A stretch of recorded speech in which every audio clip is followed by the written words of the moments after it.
Meus irmãos, é com muita alegria que a Casa de Milanense recebe a todos vocês para mais uma noite à luz da doutrina espírita. E hoje nós vamos falar sobre o assunto coragem da fé, que ainda fala para nós no Senhor Altair. Eu queria fazer uma pergunta para vocês. Tem alguém aqui pela primeira vez numa casa espírita ou na Casa Milanense? Ok, então todos nós já somos conhecidos, né? É com muita alegria, então, que nós vamos iniciar nossas tarefas da noite. Primeiramente, rogando Jesus, esse mestre maior, esse irmão querido, companheiro direto, que nos ampare nessa tarefa.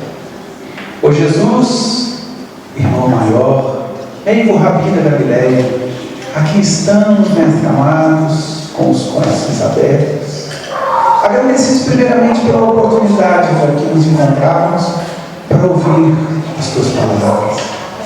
E Jesus, rogamos que nos ampare, que nos ilumine nesse caminho de descobrimento, nesse caminho de aprendizado de Jesus. Mostra-nos, ó Jesus, como proceder, como nos mantermos firmes, exercitando a fé, Jesus. A fé que consola, a fé que fortalece, a fé que esclarece. Permaneça conosco, Jesus, hoje, agora e por todo sempre, e que assim seja.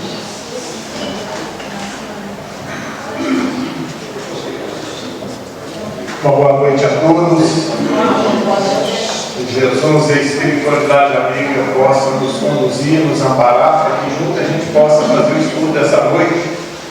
O tema, como foi dito pelo nosso irmão, coragem da fé. Esse tema, quando a gente estava estudando, nós vamos fazer, primeiro pensar um pouquinho sobre o que é coragem, né? O que é que nós entendemos por coragem. Alguns dizem que coragem é você desafiar o perigo, é você confrontar o perigo, você não temer. Mas há também um ponto aí muito sério, que isso pode ser imprudência. Pode nos levar a situações muito graves. Para mim, testar a minha fé, a minha coragem perante a minha fé. Eu preciso me expor, eu preciso de algo grandioso, eu preciso estar sempre confrontando. Tem gente que acha que isso é muito comum a gente ver nos relatos, que como os apóstolos, como nós tivemos vários mártires, entende que a coragem está atrelada a isso, a um momento supremo perigo, quando você está muito seguro. E nós também vamos falar sobre o conceito da fé. Então, o que é fé para a gente? Nós misturamos fé com crença. Isso é muito comum. Crença vem para acreditar. Isso é crença. Hoje, se me perguntar, você acredita que tem vida após a morte, por exemplo? Vocês acreditam? Pois é, eu não. Hoje eu tenho certeza, eu tenho fé. É a diferença. Acreditar, eu ainda estou no campo que eu estou trabalhando. A fé é aquilo que a gente tem certeza.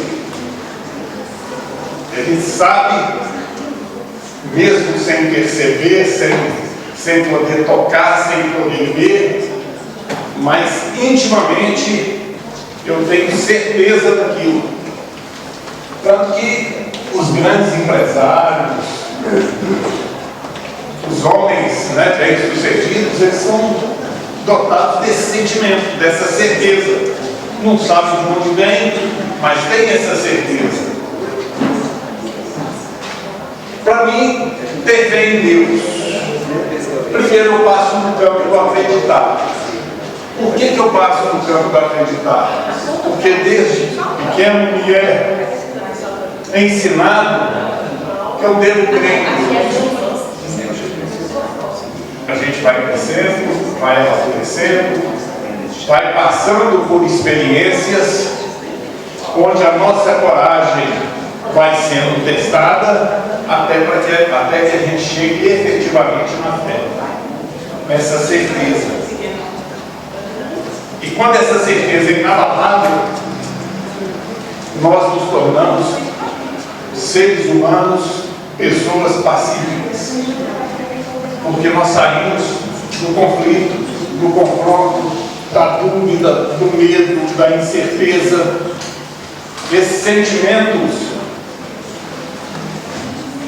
como eu disse aqui dos apóstolos, e nós vamos pegar um pouquinho, para a gente perceber o que é uma coragem, o que essa coragem da fé produziu nesses irmãos nossos que vieram antes.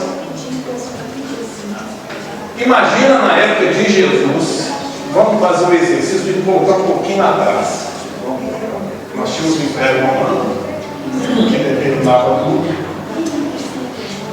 Chega um indivíduo, lógico, o espírito mais puro que habitou essa terra. Isso foi o nosso conceito de hoje. Agora vamos transportar lá para trás, que nós nunca ouvimos falar. Tinha alguns relatos,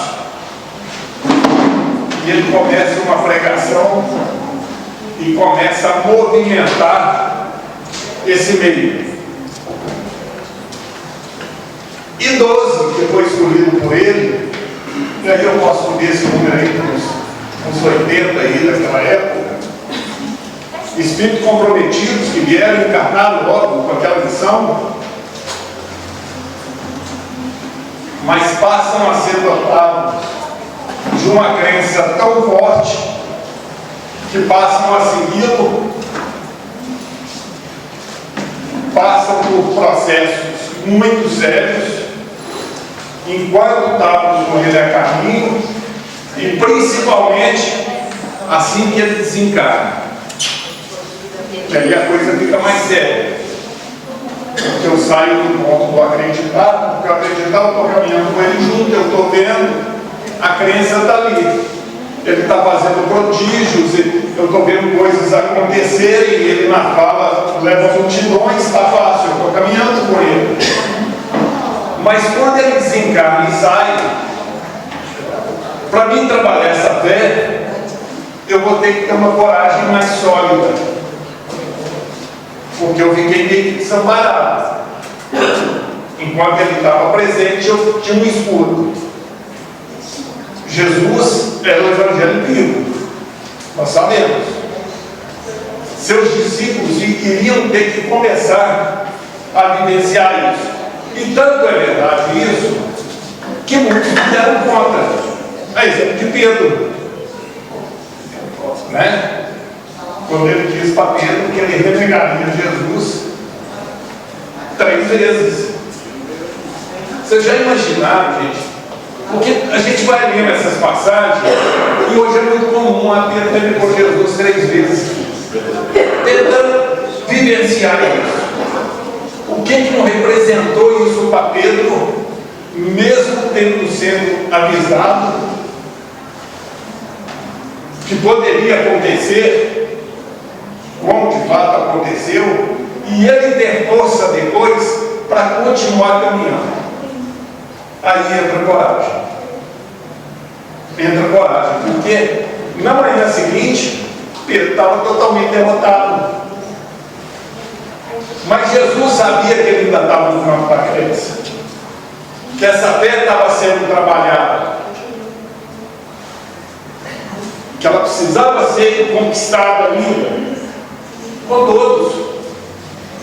E todos a seu turno, cada um teve que dar o seu testemunho naquela época. Todos tiveram desencarnos complicados, tiveram uma vida muito complicada,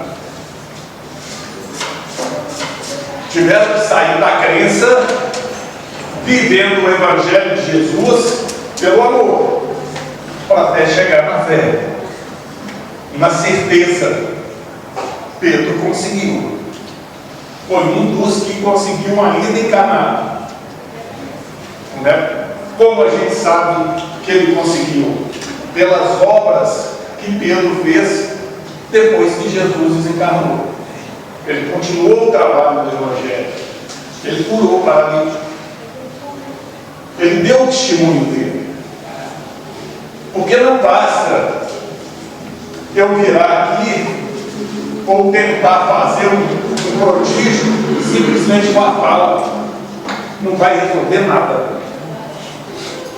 Eu tenho que ter o sentimento, eu tenho que ter a vivência, eu tenho que ter a experiência. É atrás disso que nós estamos indo. E é isso que vai nos dar coragem no momento de nós termos que testar a nossa fé, vamos dizer assim. Emmanuel nos fala que a fé é pacífica.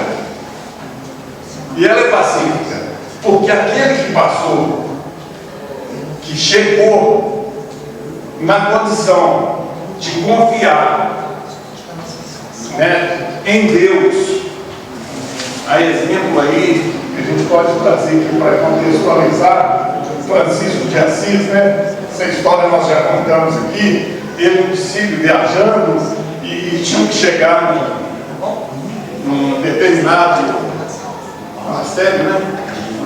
Monastério, obrigado. Monastério.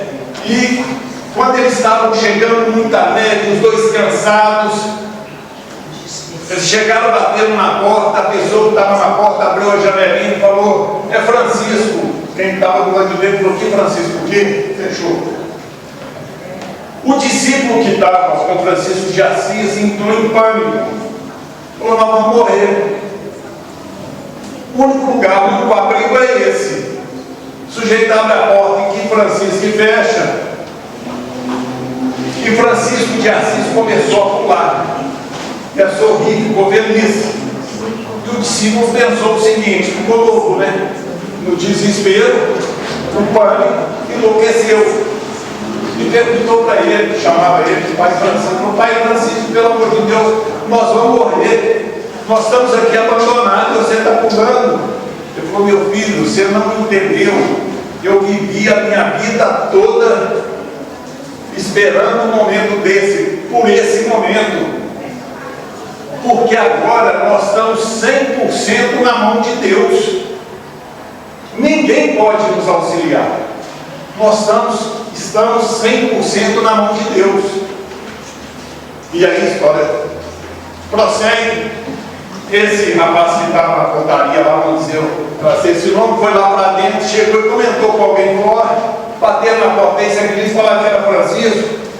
E a pessoa falou: o que você fez? Eu falei: fechei a porta lá. Ele falou: não corre lá, nem ele. Correram por lá, colocaram ele para dentro. Fé. Isso é fé. É você ter certeza que quando sai do seu controle, a providência divina vai agir. Não no nosso tempo, no momento que a gente espera. Porque isso a gente tem que ter muito cuidado. Porque às vezes a gente está passando por alguma dificuldade, por alguma dor, a gente quer a solução imediata. Quando Emmanuel fala que a fé, que a criatura, quando tem fé, é pacífica, é porque ela sabe esperar. Ora e espera. Você orou, pediu, dá tempo para as coisas acontecer, vai fazendo o que te cabe para que as coisas possam acontecer. Nós tivemos alguns relatos na história, alguns mártires, como eu disse aqui, que era muito fácil para os discípulos na época: não enganei com a opinião, não quero mais seguir o cristianismo, já que Jesus não está, eu estou me sentindo sozinho. Mas não fizeram.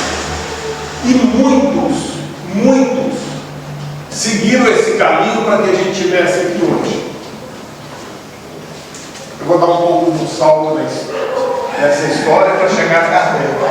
Kardec foi outro que em encarnações anteriores como Kardec, ele foi queimado, mas testificou sua fé, não abriu mão daquilo que ele acreditava, que ele tinha por verdade.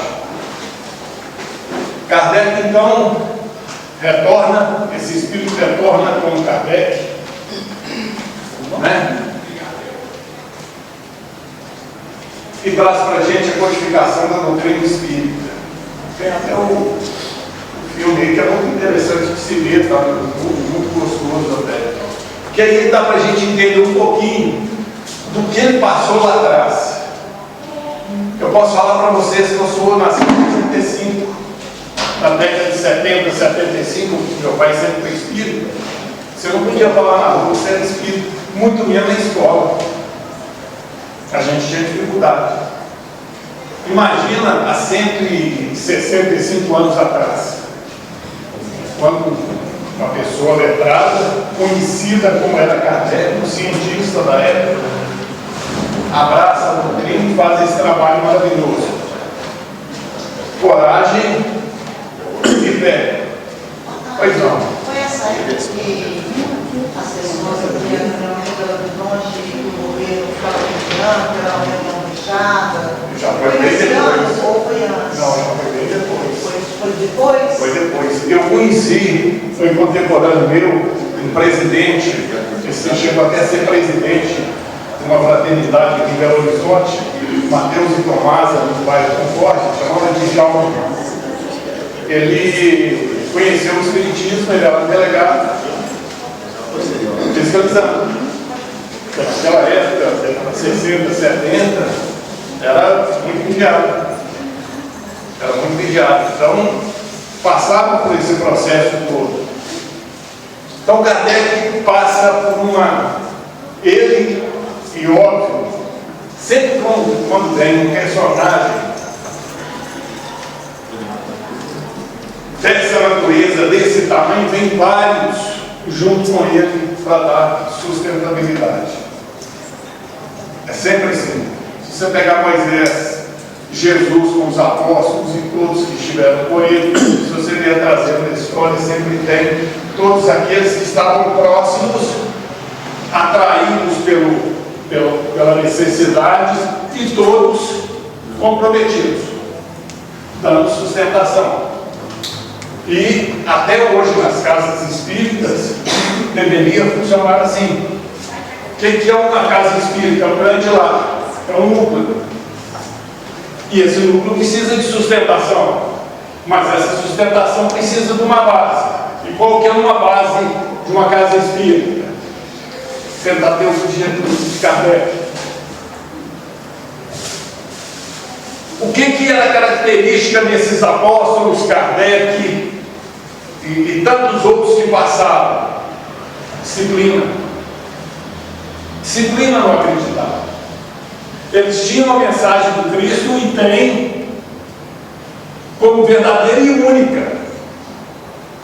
Para eles não há esse sentimento. Eu li o livro dos Espíritos, o Evangelho segundo o Espiritismo, mas eu interpreto dessa forma. Não é assim. Com eles não foram assim. E não pode e não deve ser assim. Nós temos que ter direcionamento e disciplina. Porque se não tivermos, nós vamos nos perder. Por que Kardec conseguiu levar a obra até o final? E olha que não foi fácil. Ele teve muito problema, inclusive ser preso. Kardec na época foi preso. Olha que ele estava abrindo uma reunião na Sociedade Espírita de Paris.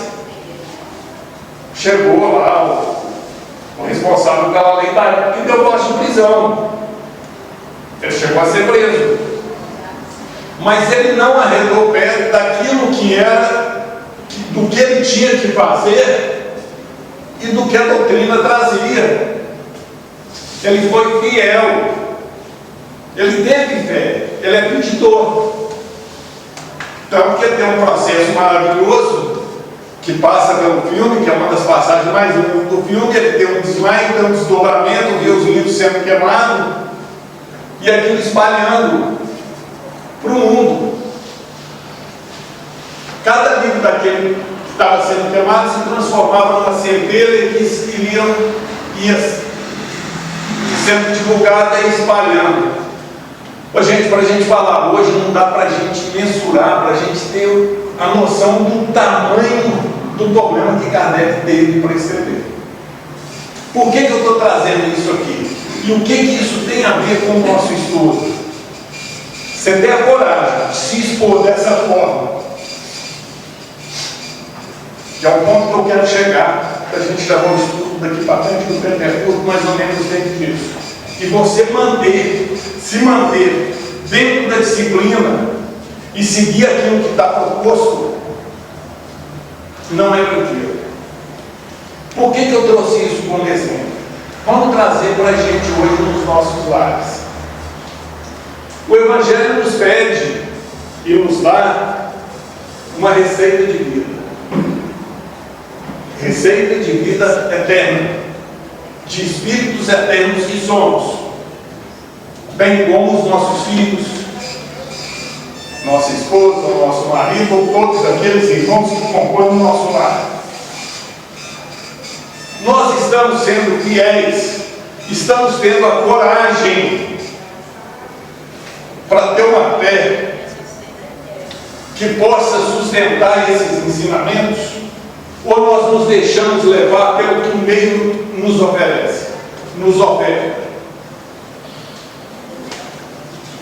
Como eu dei o exemplo da casa espírita, que é um grande lar, para mim ser um tarefeiro, para mim ser um participante da casa, isso eu estou falando de uma casa espírita, kardeciana, podemos colocar o nome assim.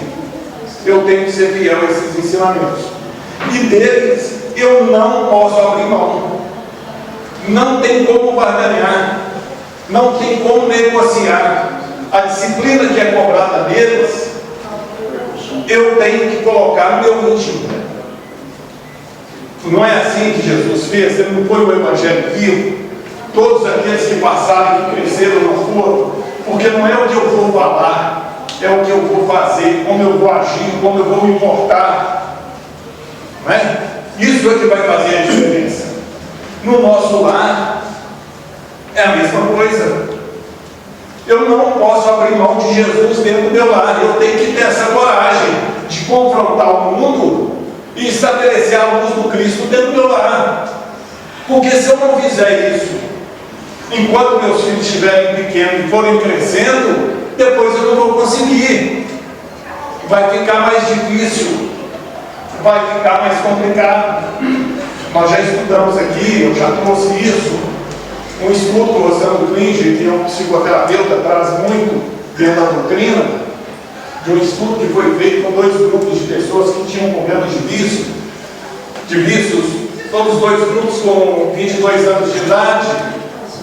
E aí o estudo era para saber por que um grupo era viciado e o outro nunca envolveu com bebida, droga.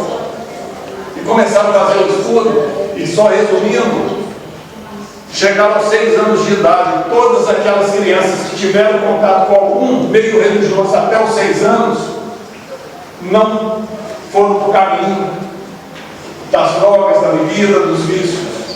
E todos aqueles que estavam nesse caminho não tinham tido um contato dessa natureza. E ali começava o estudo para saber, dali para frente, como que uma coisa que foi feita até os 6 anos estava impactando até os 22 anos. Pois, gente, o Evangelho de Jesus vai impactar na nossa vida eternamente. Eternamente. Aqui nós estamos numa escola aprendendo a ter fé. Nós ainda não temos fé robusta. Nós acreditamos. Eu na introdução aqui disse, você acredita? Eu falei assim, me perguntar se eu acredito que tem vida após morte. Eu falei que não acreditava, tenho certeza, mas ainda não quero desenganar. Então uma certeza meia boca, né? Meia. Acredito, mas para a hora que chegar lá, por enquanto estou aqui, está de bom tamanho. É isso. As pessoas que chegam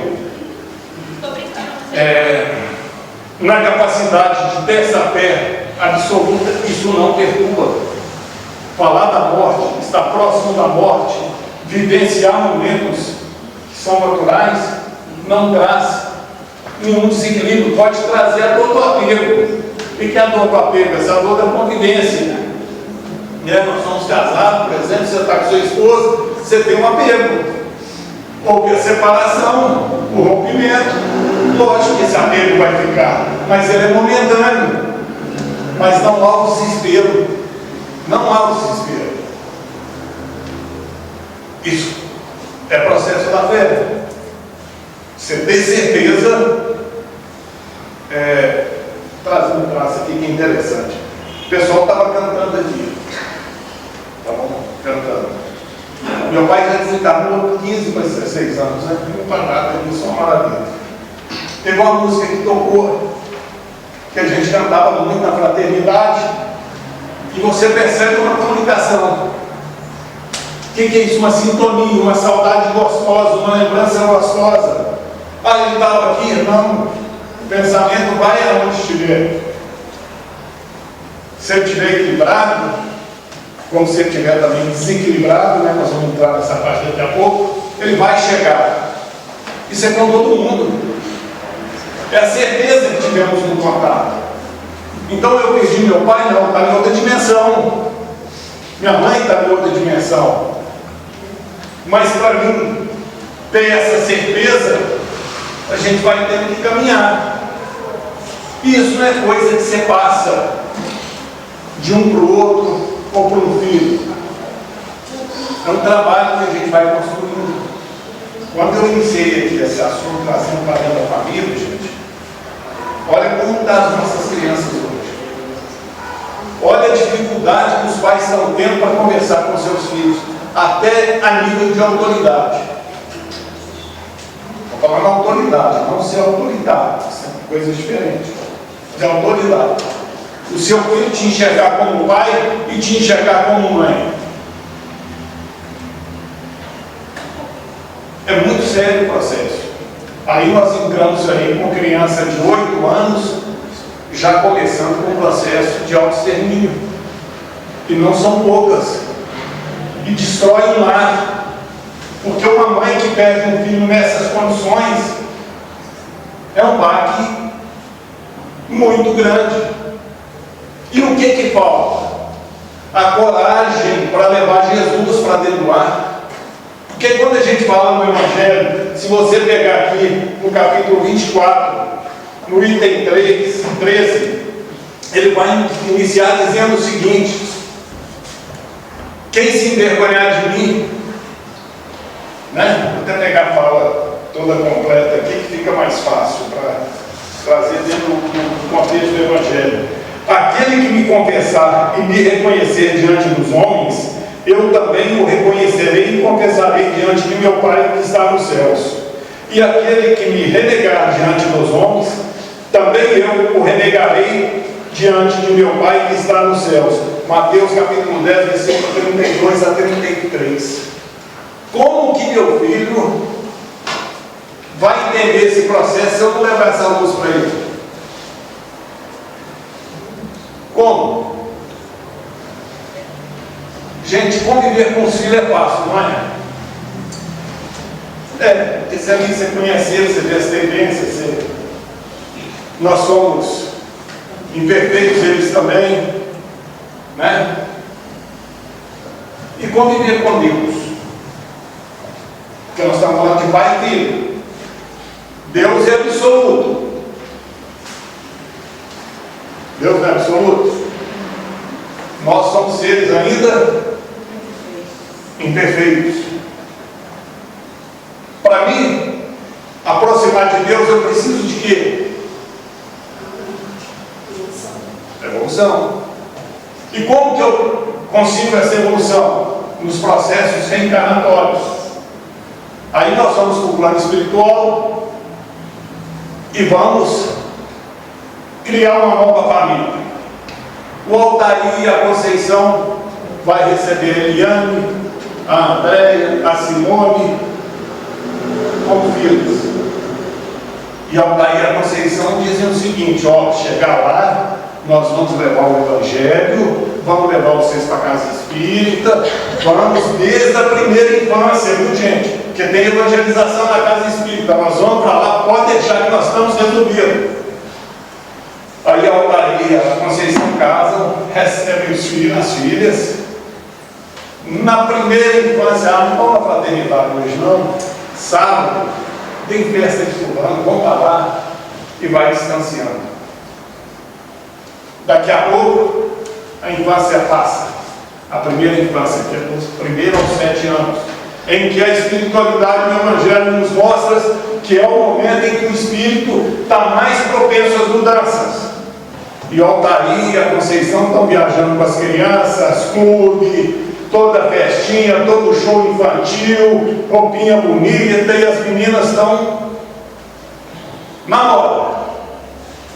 Hoje, né, com a modernice que tem aí, postando tudo que as crianças fazem,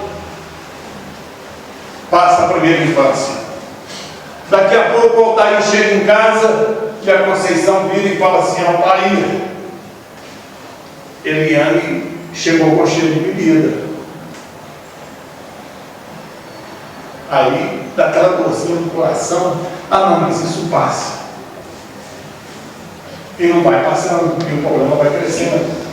Aos 14 anos eu tenho um lar desequilibrado, porque eu não tive a coragem de oferecer Jesus para os meus filhos na infância. Gente, é uma conversa aqui um pouco pesada, mas quando a gente estava fazendo esse estudo, e com as necessidades que nós temos hoje, não tem como ser diferente. Não tem como. Eu trago como exemplo também a nossa casa de amor e de luz, que é uma casa espírita. A criatura, a partir do momento que ela entrou, que ela quer ser um tarefa, que ela quer participar, ela precisa ser instruída dentro do Evangelho.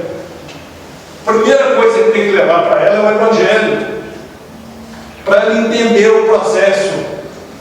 Porque eu só vou amar Deus, só vou ter respeito a Deus se eu conhecê-lo, se eu entender que Ele é um Pai de infinita bondade e amor, porque se eu não conhecer, eu vou achar que Ele é um tirano que está me punindo, porque eu vou estar afastado da luz, eu vou estar criando problemas para mim. Toda vez que a dificuldade chegar, eu acho que é Deus que está me castigando por causa da vida passada.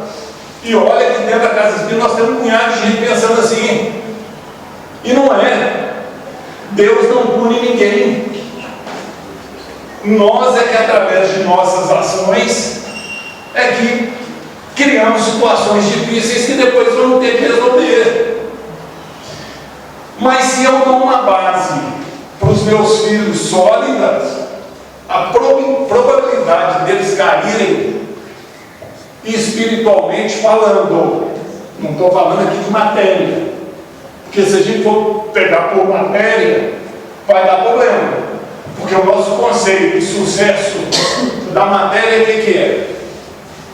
Filho estudar, formar, ficar rico, não ter problema, ter uma bela família, não ter dificuldade nenhuma.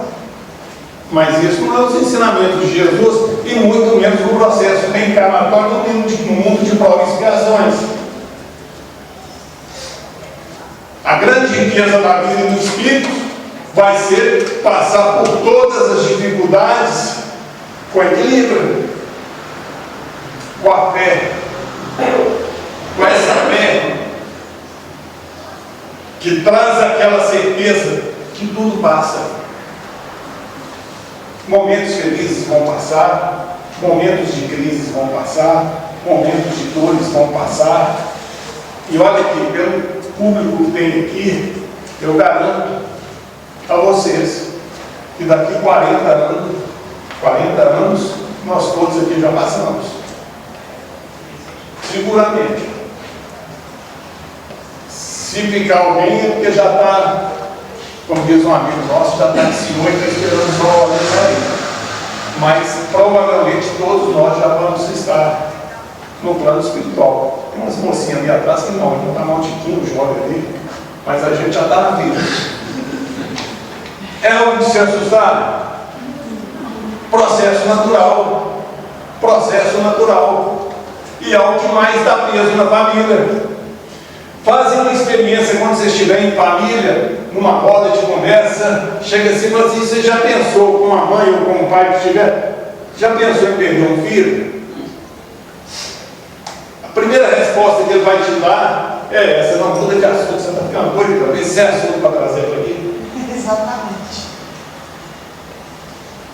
Agora, você pergunta para ele: você acredita que quando você vê, você tem uma programação espiritual, você tem, seu campo de energia vai te dar do primeiro aos, eu estou com agora chegando aos 60, 57, aos 110, né, professor? Vai chegar um pouquinho, para ver se eu aprendo a cantar.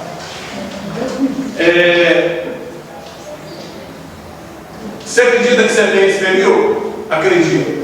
Você acredita que tem criança que desencarna com 1 ano, 2 anos, 5, 10, 15, 20, 30? Acredito.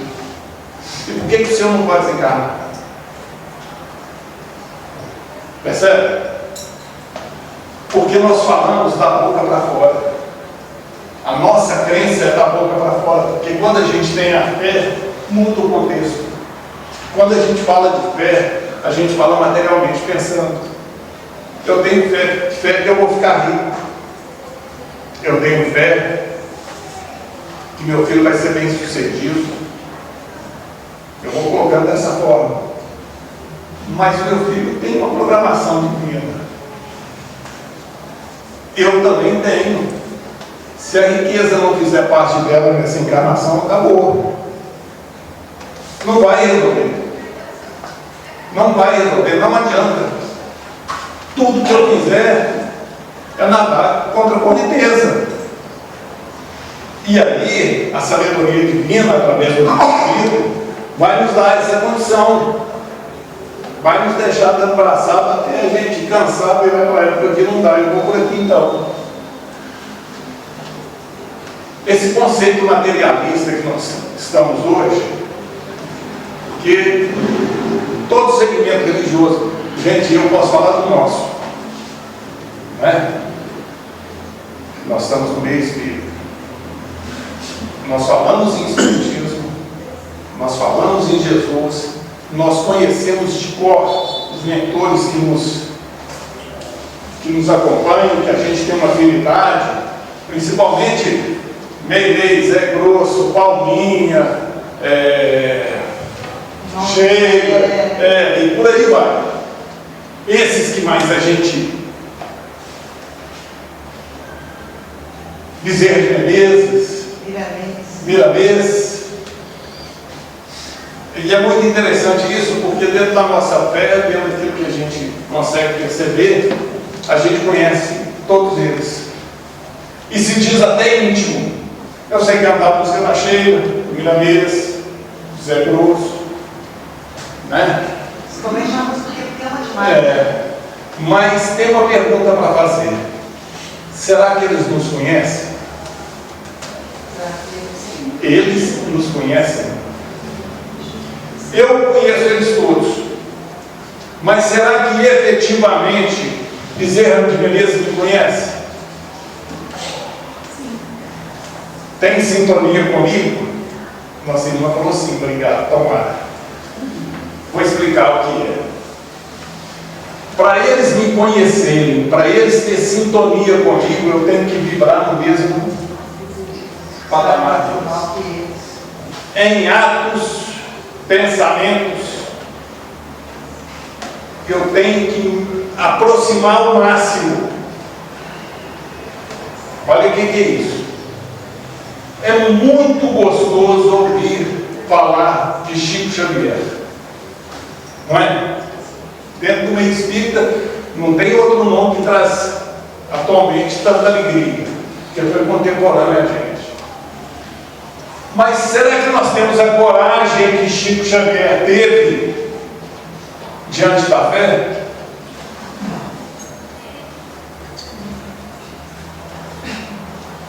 É isso que a gente precisa começar a mudar, começar a raciocinar.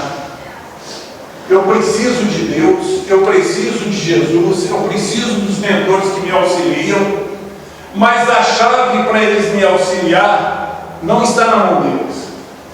Eles estão sempre à minha disposição, sempre. Mas quem tem que abrir a porta sou eu. Quem tem que abrir a porta sou eu. Eu disse que eu sou de 65. Meu pai sempre espírita, todo domingo a gente ia na missa.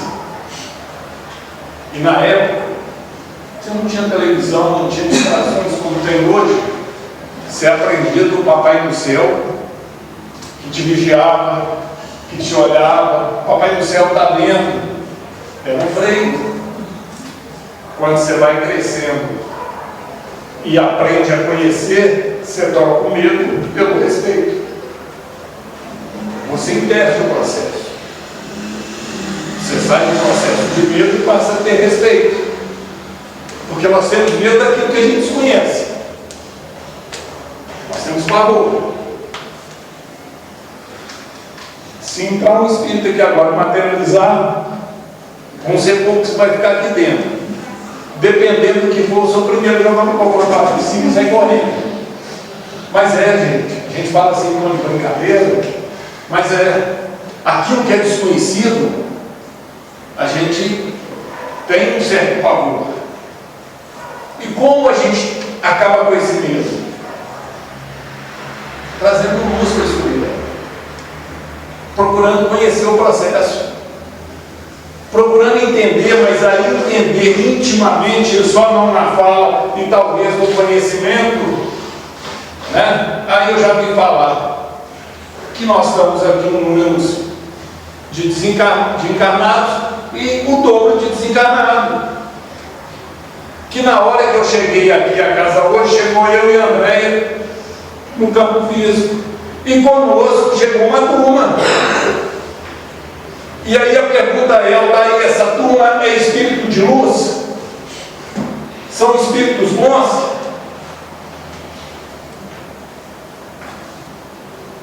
Vai depender do nosso campo vibracional. São espíritos de luz, estagiando em momentos difíceis, como o nosso, através daquilo que a gente pensa. Então, ter fé é ter pensamentos equilibrados que vão trazer um sentimento para uma conduta sólida diante do Evangelho de Jesus. Não tem dificuldade, mas o exercício é interior. Não basta eu falar, eu tenho fé, ou eu creio na espiritualidade, ou eu sou católico, ou eu sou evangélico, eu creio em Jesus.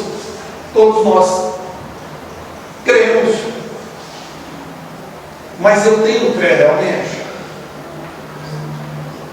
Porque ter fé é seguir o caminho. Pergunta 625 do Livro dos Espíritos: quem é nosso modelo e guia? Jesus. Trazer isso para a nossa vida, como aqueles apóstolos fizeram e tiveram a coragem. Hoje nós não precisamos passar pelo caminho que eles passaram. As nossas provas hoje são outras. Nós estamos vivendo um momento ímpar, maravilhoso, espiritualmente falando. Materialmente falando, parece que estamos no caos, não parece? Espiritualmente, estamos num momento grandioso e que podemos ser a diferença, podemos ser a luz se tivermos fé. Saber que a nossa parte tem e pode ser bem feita. Isso nós temos condições de fazer. De que forma? Auxiliando aquele que chega à nossa porta, ouvindo, gente, prestar atenção nas nossas crianças. Qual o maior patrimônio que nós temos, espiritualmente falando, hoje encarnados? As crianças que estão chegando, porque nós já passamos por algumas situações que elas não precisam passar, desde que nós levemos Jesus para dentro do nosso lar. Porque nós aqui, dentro da fraternidade, temos o nosso culto no lar. Todos aqui conhecem? Bacana. Mas o culto no lar é feito quantas vezes na semana? Uma. E deve ser. O reflexo desse culto no lar permeia a semana. As minhas ações estão pautadas dentro daquilo que eu estou estudando. Ou ainda o meu egoísmo sobrepõe aquele estudo. O que seria isso? A gente contextualizar isso aí. É muito comum no culto no lar. Ô Paulo, eu ainda sou um espírito ainda em evolução, de ser diácono, né? Mas aqui, para a gente ter um culto no lar e ele ser eficaz, e eu conseguir perceber e levar aquilo para a semana, eu não vou estar isento de erros, jamais, porque o que me faz crescer são meus erros e meus acertos. Eu vou ter a capacidade, obrigado, eu vou ter a capacidade de entender e a humildade de reconhecer que eu preciso equilibrar meu lar. Porque nós somos ainda muito egoístas. Então, daí, como é que você sabe que nós somos egoístas? Se a gente não fosse egoísta, se a gente não fosse prepotente, arrogante e orgulhoso, a gente não estava no mundo de prova e expiação. A gente já estava um passinho à frente. São situações que a gente tem. Tanto tem que a coisa que a gente mais identifica é pessoas com essa situação, já viram? A fulana é egoísta, a fulana, que a consonância, né? É recíproca. A gente percebe. a gente aumenta o grau quando esse tipo de situações passam a não nos incomodar. A gente passa a conviver. Olha o que a gente está vivendo hoje. Eu disse que é um momento ímpar. Por que existe essa divisão que está tendo aí? Ah, se você é de um lado, eu não converso com você. Se você é do outro, eu não converso com você. Vou trazer aqui o futebol para entrar no meio da política. Quando eu era jovem, isso já faz tempo, jogava futebol, cada um torcia para o seu time. Hoje já não basta ele torcer para o time dele, para ele ficar feliz, ele tem que torcer para o outro perder. Ele torce para o insucesso do outro, já não é mais para o time dele. Isso é um sentimento, gente, muito triste, que está aí no meio da sociedade.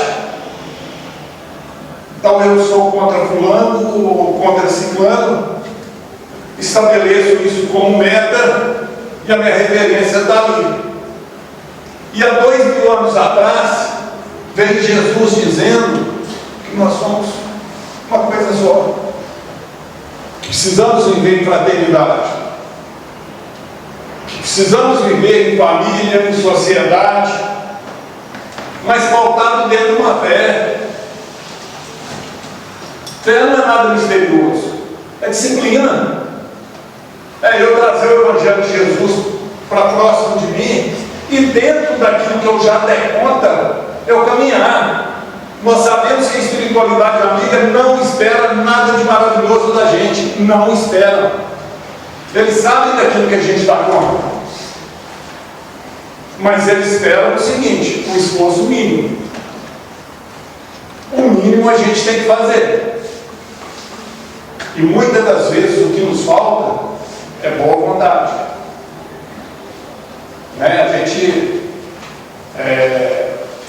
passa até pela palavra sacrificar, que a gente entende sacrificar com peso. Para seguir Jesus é um sacrifício. E a palavra sacrificar e santificar, tornar sagrado aquilo que a gente está fazendo. Eu vou tornar sagrado o meu lar, eu vou tornar sagrado o meu trabalho, eu vou tornar sagrado a minha hora que eu vou para a fraternidade. O que é tornar sagrado, gente? É fazer com amor, com doação plena. Isso é tornar sagrado, sem esperar recompensa nenhuma. Eu disse aqui no culto do lar que é uma vez por semana. Você beneficia seu lar e todos os seus vizinhos. É 1 hora. Quantas horas dentro de uma semana para você ver?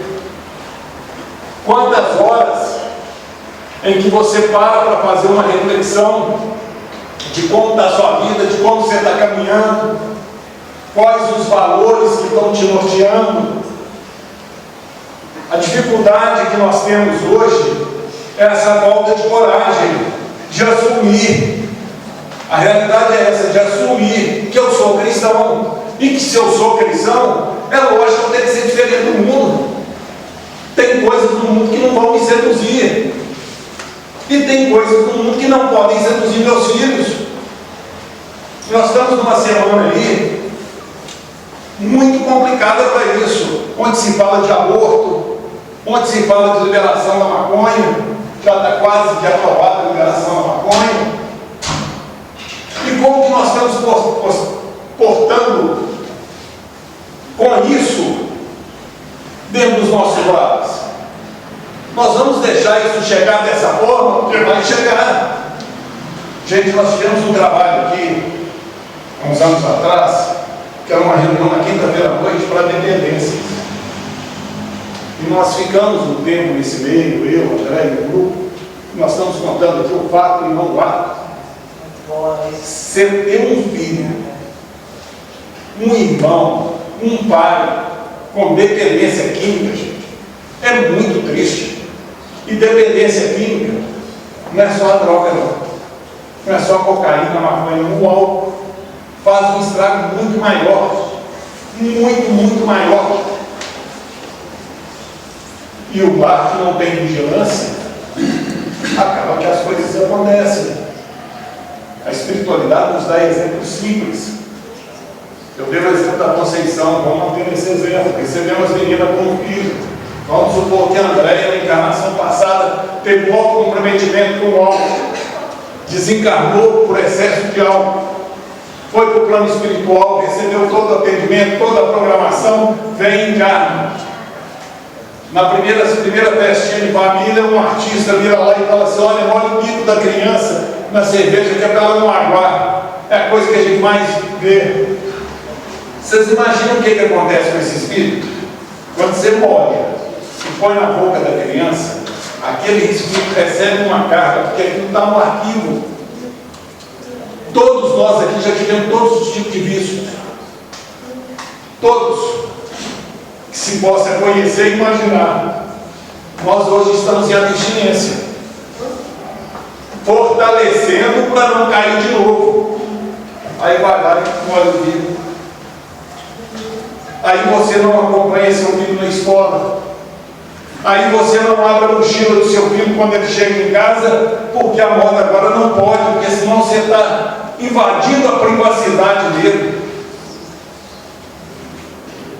Você não pode forçar seu filho a ir no meio de um culto religioso, porque ele tem que ter o direito de escolher.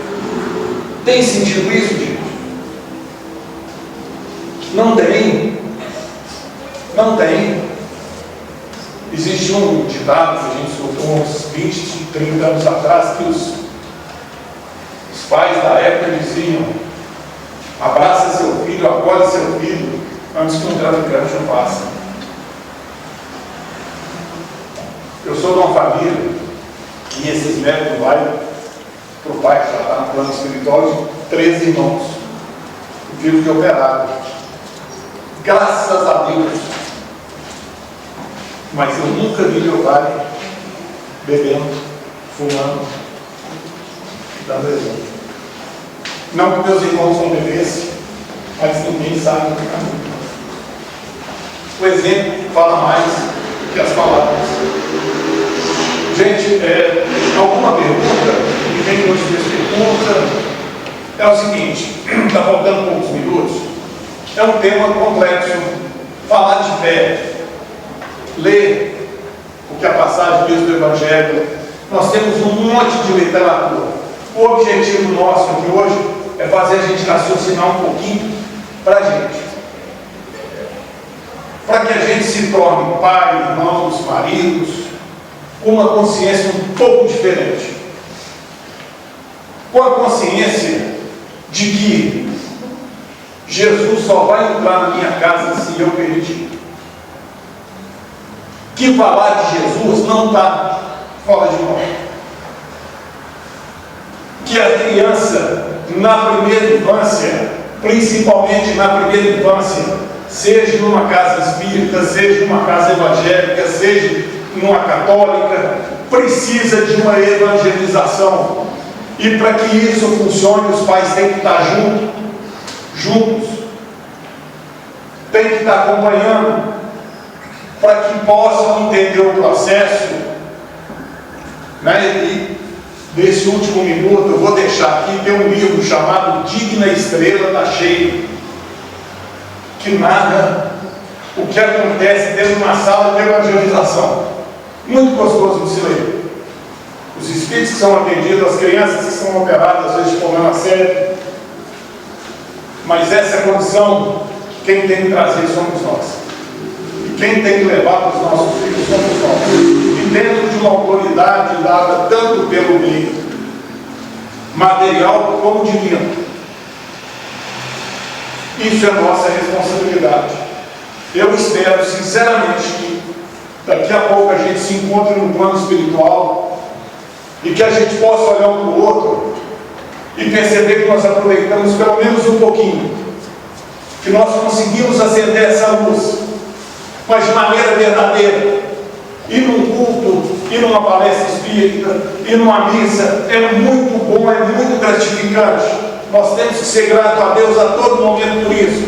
Mas mais do que isso, é a gente levar Jesus no coração para dentro de casa. Pegar o Evangelho, gente, isso aqui é luz. Pode ser a Bíblia, o Evangelho. Cria o hábito de todo dia antes de deitar, ler uma passagem, levantou da cama, lê uma passagem. Toda vez que você abre uma Bíblia, perdão, o Evangelho, você está levando a luz de Jesus para dentro do seu lar. Agradeço vocês pela atenção, peço desculpa aí pelos exageros às vezes da fala, porque fica uma fala dura, mas o objetivo é esse, para a gente refletir. Todos nós aqui somos capacitados, todos nós somos filhos do Pai, todos nós temos a mensagem de Jesus já gravada na consciência e um amor no coração suficiente para pôr em prática.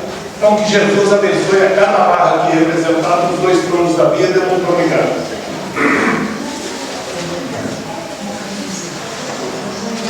Nós que agradecemos. Pessoal, recadinhos bacanas, deliciosos, gostosos, Bom, vamos para a parte interessante, depois vamos para a parte saborosa. Afinal, nada na vida é de graça, né? Não tem lanche de graça, não tem seu preço. Meus queridos, nós estamos convidando a todos vocês para o seminário de defesa da vida, o aborto, a eutanásia e o suicídio, sob a ótica do amor. Esse seminário vai ocorrer aqui na casa no dia 17 de setembro desse ano, de 14 às 18h40. Sintam-se convidados. Por favor, aqueles que tiverem interesse, façam inscrição na portaria e as meninas vão orientá-los um pouco mais. Nós também atendemos na casa famílias em situação de extrema necessidade. Atendemos com cestas básicas e nós estamos precisando para esse mês de setembro, para ajudar a completar as nossas cestas, açúcar, sal, farinha de mandioca e sabonete. Aqueles que tiverem condição de nos ajudar, nós ficaremos muito gratos. E eu vou fazer uma outra pergunta interessante aqui. Todo mundo aqui faz evangelho no lar? Sim ou não? Sim. Fala a verdade, gente, não precisa com vergonha não. Bom, aqueles que ainda não conseguiram implantar, que estão tendo algum tipo de dificuldade, a casa também oferece esse apoio, esse amparo para que esse evangelho seja implantado no lar. É só procurar as meninas da recepção, que elas vão orientar vocês. Existe inclusive uma equipe que vai ao lar ajudando na implantação desse evangelho. Nas segundas e quartas-feiras, a casa também oferece o atendimento fraterno, que ocorre deixar o nome na recepção de 19 às 19h30 e aguardar no salão para ser chamado. Também nós temos a orientação espiritual às quartas-feiras, que ocorre também no mesmo horário. Deixar o nome, né? Mesmo horário, 19 às 19h30 e aguardar até o final da reunião para ter o receituário. E também nós temos o abraço e luz, que acontece no segundo e quarto sábado do mês, a partir das 14 horas. Muito bem. Então, vamos começar a parte mais gostosa ainda. Haverá, no final desse mês, a pizza em casa com feliz. O que é isso? A casa está vendendo pizzas já a partir de hoje, para que as pessoas venham aqui retirá-las e levá-las para casa. Os cartazes já devem estar fixados ali. É uma delícia. E o mais importante, enquanto a gente traz o prazer para o corpo pelo alimento, ela está ajudando na obra da casa. São tantas obras que nós precisamos fazer aqui, isso ajuda muito. Sintam-se convidados a nos ajudar nisso aí e contamos com a ajuda de todos vocês. Quem tiver interesse já pode fazer a aquisição. Pode falar. Depois, se você terminar, eu quero a palavrinha, por favor. Ah, ok. Então nós vamos ter alguns sabores. Eu vou deixar os sabores para vocês darem uma olhadinha ali. Vale a pena, é muito gostoso. E por último, pessoal, nós estamos pedindo sugestões para os temas das reuniões, das palestras públicas do ano que vem. Quem tiver alguma sugestão, nós pedimos para colocar na caixa de papelão ali do lado da caixinha de madeira onde a gente deixa as preces, para que a gente possa dar uma avaliada. De repente nós podemos trazer alguns temas de interesse, de necessidade, de aprendizado. Ok? Pode falar. Bom, primeiro eu gostaria de dividir com todo mundo a alegria da bênção que foi o nosso bazar. A realização do nosso bazar foi realmente muito abençoada. E segundo, eu gostaria de agradecer a todos, a cada um, a ajuda que cada um pôde dar, pôde oferecer, inclusive as preces, as vibrações positivas, e que tudo isso fez com que o nosso bazar fosse assim muito abençoado. E eu só tenho muita gratidão por tudo isso. Muito bom, né, gente? Vocês nem imaginam o quanto isso ajuda, não só quem está adquirindo, porque esses bens, esses objetos, que são vendidos a preços simbólicos, eles vão impregnados de amor e energias saudáveis que as pessoas levam para casa. Isso é muito bom. Bom, meus queridos, vamos chegar no final da reunião. Eu vou convidar as damas a acompanhar na prece de encerramento. E ao final, aqueles que sentirem a necessidade do básico, por favor, formem uma fila à nossa direita e pedimos a caridade do silêncio. Assim, menino Jesus, mestre amado, irmão de todos os momentos, agradecidos estamos por essa bênção, por essa oportunidade maravilhosa que aqui tivemos, da reflexão sobre nossos atos, sobre nossas posturas, e auxiliamos ao Senhor a colocar em prática. Rogamos ao Divino Jesus, pelos irmãos que passam por provas maiores que as nossas, seja nos cárceres, nos hospitais, nos asilos, nos orfanatos, e em tantos outros lugares, ao Senhor, onde a provação é mais pesada. Pedimos o Teu amparo, Senhor Jesus, a Tua proteção, o Teu esclarecimento para esses irmãos, Senhor Jesus, assim como nós temos recebido. Ilumina-nos, protege-nos, guia-nos, Senhor Jesus. E fica conosco mais essa semana, ao longo dos nossos dias e das nossas oportunidades benditas que a vida nos traz. Fica conosco, Jesus, hoje, agora e por todo sempre, e que assim seja. Meus irmãos, vão com Deus e paz profunda a todos.